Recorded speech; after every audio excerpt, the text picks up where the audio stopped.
So up until this point, I've given you very comprehensive instructions on how to cut all of these joints on the table in front of me. However, I haven't shown you the instances in where they should be used, kind of like giving you a very complicated recipe to follow, but then you not knowing the difference between peas and sweet corn. So in this video, I'm going to give you examples of where we would use all of these joints, things to consider before choosing each of them, and hopefully answer some questions for you. Let's get going.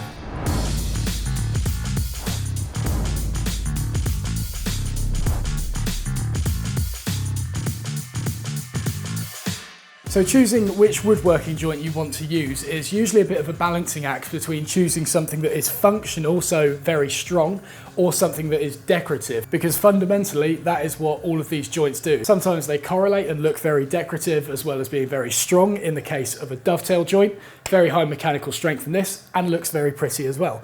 Sometimes they're stronger more than they are decorative in the case of a mortise and tenon, because most of this joint is hidden in here. It's not really decorative, but it is incredibly strong. And then sometimes they're more decorative than they are strong in the case of this mitre joint we've got here. It's a beautiful way to finish off a corner, but in terms of strength, not a whole lot in it. So your job as a woodworker is to find a joint somewhere along that scale, because sometimes it's also a balancing act between something you want and something you need. So myself and a lot of you guys will be interested in fine furniture, so we want things to look as pretty as possible. So we're going to be pushing more towards the decorative side more than anything. And in some cases, we might substitute something prettier for something that's actually strong. So I'll explain this in more depth as we get through the video, but firstly, let's look at dovetails. So as I said, dovetails have a very, very high mechanical strength because they can only be disassembled in one way, and that is the way that you assembled them. They cannot be pulled apart this way because of the wedge shape of the tails, which makes them great when a pulling or pushing force is being applied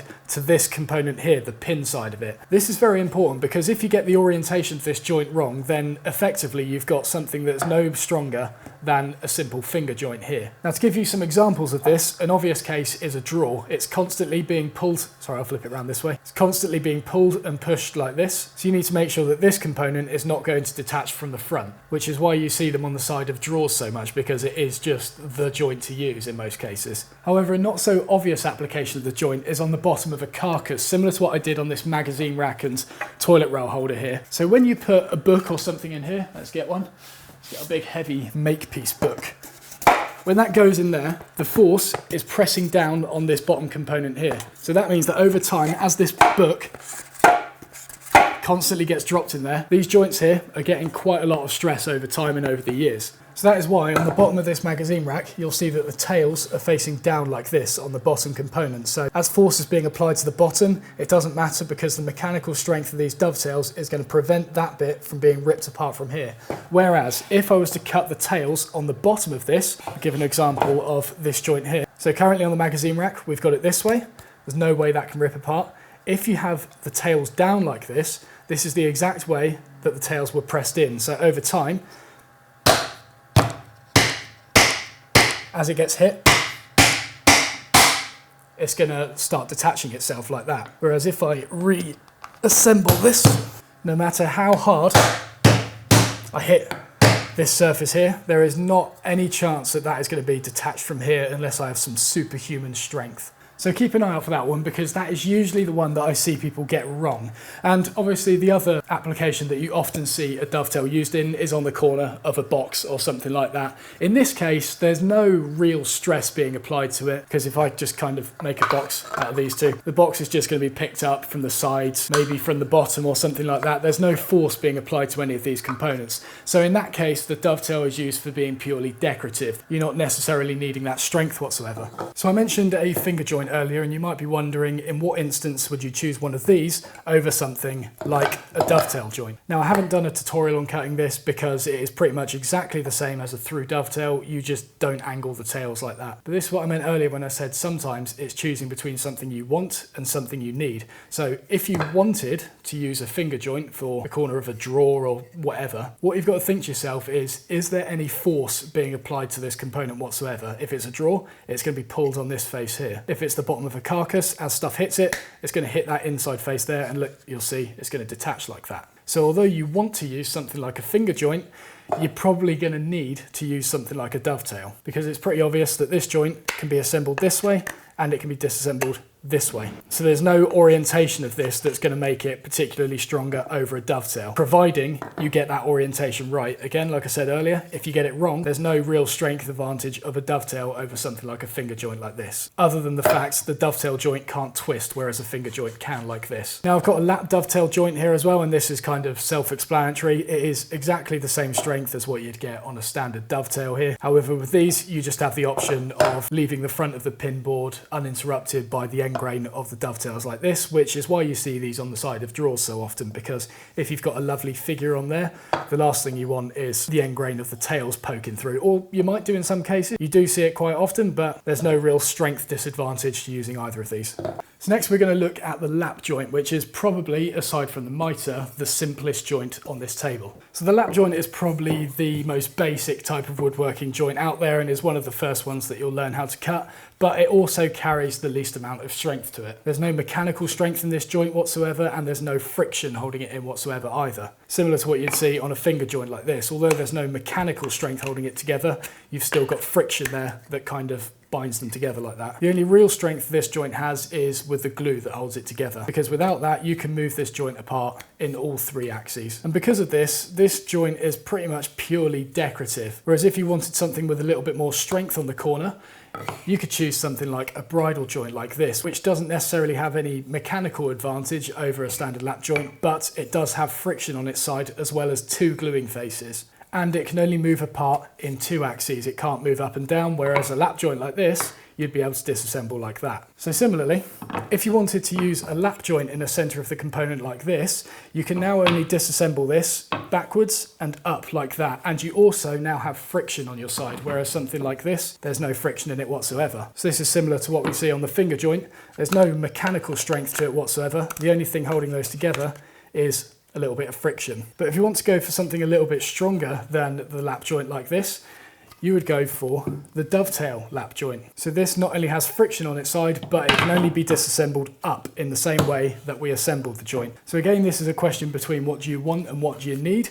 So say you wanted to use a lap joint like this, but you're aware that this component here is going to have force applied to the top, which means that if that glue joint there fails over time, then you're going to start getting gaps and this joint's going to disassemble. Also, perhaps this bit here was being pulled back all the time and maybe this caught on something. Slowly, that joint is going to deteriorate over time. It would be far better to choose something like a dovetail like that because you have the mechanical strength of it locking it in place. And we're going to have a brief interlude here because what I want to reiterate at this point is that there are no rules in woodworking, because there are far too many people out there that tell you what you're doing is wrong, even though it's working perfectly fine for you. All the examples I'm giving to you here are things that you should look out for. I am in no means saying that you should not do them, because if you wanted to do a lap joint like this, then do it, but just be aware that that joint probably isn't going to last as long as the dovetail joint does. It is completely up to you. What I'm telling you here is good practices. I'm not telling you what to do. So next, let's look at mortise and tenons. So mortise and tenons, let's just get this one disassembled.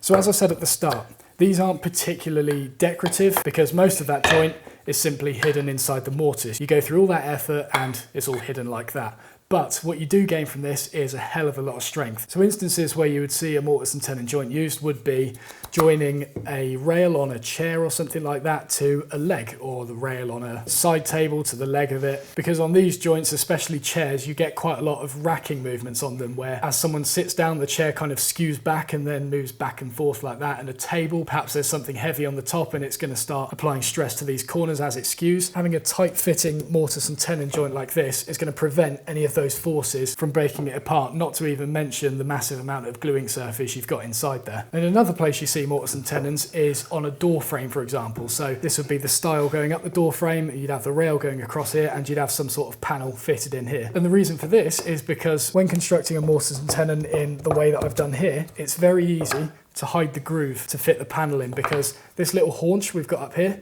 you simply continue that all the way down and then the panel slots in there. And then to plug this little bit at the top, you just cut a little notch on the top of the tenon like that. And as you can see, it's going to slot in like that. So this joint's very strong, and because it's so minimal in its assembled appearance, it doesn't detract from the panel that may be assembled in here. But what if you wanted something that was a little bit more decorative? Well, there's nothing saying you couldn't use a bridal joint for a door frame, because if you think about it, think of the forces that are being applied on a door. If it's up like this, if you've got a handle there, it's pulling this component sideways like that, which means all the force is on the inside face of the mortise here. There's no way that these components are going to rip themselves apart. Exactly the same if you were to do a bridal joint on there. Have the handle on there, those two components are going to move in unison like that. The only real trade-off with using a bridal joint in this instance would be cutting the groove on the inside face for the panel, because you would either need to do a stopped groove to prevent it from showing on the outside face here, or you could do the groove all the way through but then raise the height of this bridal joint up so that you can fit the groove in underneath. But then you need to consider, does that look a bit weird, the fact that the end grain here isn't quite as tall as this component here. It's going to stop like 6mm above, and the continuity of it might be a bit weird, but of course that's entirely up to you. There are no rules in woodworking. So what if you wanted to do a mortise in the centre of the component as opposed to in the corner? Well, to be honest, there's not a whole lot of difference between the strength of doing it there with a mortise and tenon as there would be for doing it with a bridal joint, similar to what we'll see on this frame here. This joint can only be disassembled in the same way that it was assembled, by sliding it in like that. You can't move it up and down, you can't move it side to side whatsoever. Exactly the same if you were to do a mortise and tenon like that. You can only put it in this way, not up and not sideways like this. So at this point, you now have to ask yourself, do I want something that is minimal like this? So I'm just going to have this component simply butting up against that, or do I want the exposed look of a bridal joint where this edge here is interrupted by the cross grain of this one, and I can also see it on the end grain here. The decoration side of things at this point is entirely up to you, because they both have the same amount of strength. But what if you're somewhere in the middle? You want that minimalist look here, but then you want this edge to have something fancy on it. Well, in this case, you could use a through mortise and tenon like this. Now, you don't have to leave it poking out like I have here. You could also plane it flush, but now we've got a minimalist look on the top here, but you can also see that there's proper joinery in there, because that could just be a dowel joint for all everyone else knows. And you can make this joint super strong by actually applying wedges to the outside of the tenon here, which means that you cannot disassemble this joint in any way whatsoever. And a through mortise and tenon is exactly what I did on this workbench here. You see you've got a dovetail joint here, so then this leg cannot be ripped out the front this way, but then this through mortise and tenon, the reason for choosing that and the reason for wedging it is because as I lift up this tabletop, because of the weight of the underframe of this, those legs over time are going to want to pull away from this top as I'm lifting it up. But because I've got this wedged tenon on all four corners, it means that this top cannot detach from it whatsoever, because effectively this tenon is now dovetail shaped in there. This bench is well and truly stuck. So that's pretty much it for mortise and tenons. Do you want it to have a minimalist look like this standard one here, or do you want to have a more decorative sort of thing with a bridal joint like this, or a through mortise and tenon like this? Just consider the different forces that are going to be applied to it. So next we're going to look at mitre joints. So a mitre joint is probably one of the most common joints, the simplest joint. However, it is probably one of the weakest ones out there, if not strengthened in any way whatsoever, because it is pretty much all end grain to end grain contact. And if you're not too sure what I mean by this, wood is a lot better at being joined when it is long grain to long grain contact like this. It can also do it across like this. It's not as strong, but it still works. The main problem here is when these components expand and contract, which can be a problem sometimes when you're doing larger bridal joints and lap joints and things like this. You'll see on these, I cut them back in December time, but now because it's a lot hotter, you start getting small gaps and things on the side here. But anyway, back to the strength of glue. What glue is not good at doing is gluing end grain to end grain like this, because the glue kind of just soaks in like that. You end up getting a dry joint, and if there was any sort of load being applied to the top of that, it would probably just snap apart.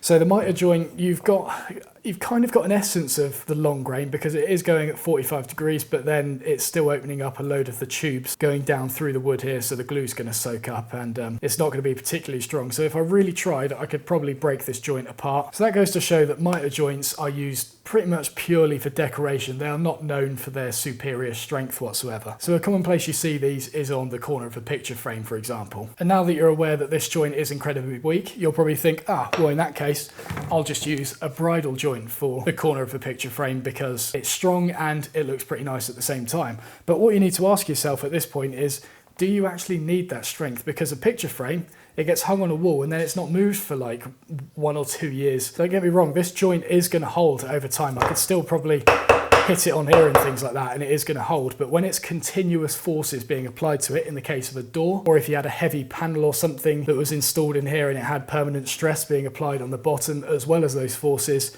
that joint's probably not going to hold up. So the simplest way of strengthening a mitre joint is to use splines, which increase the long grain contact within this joint. And all you do is you simply cut a slot,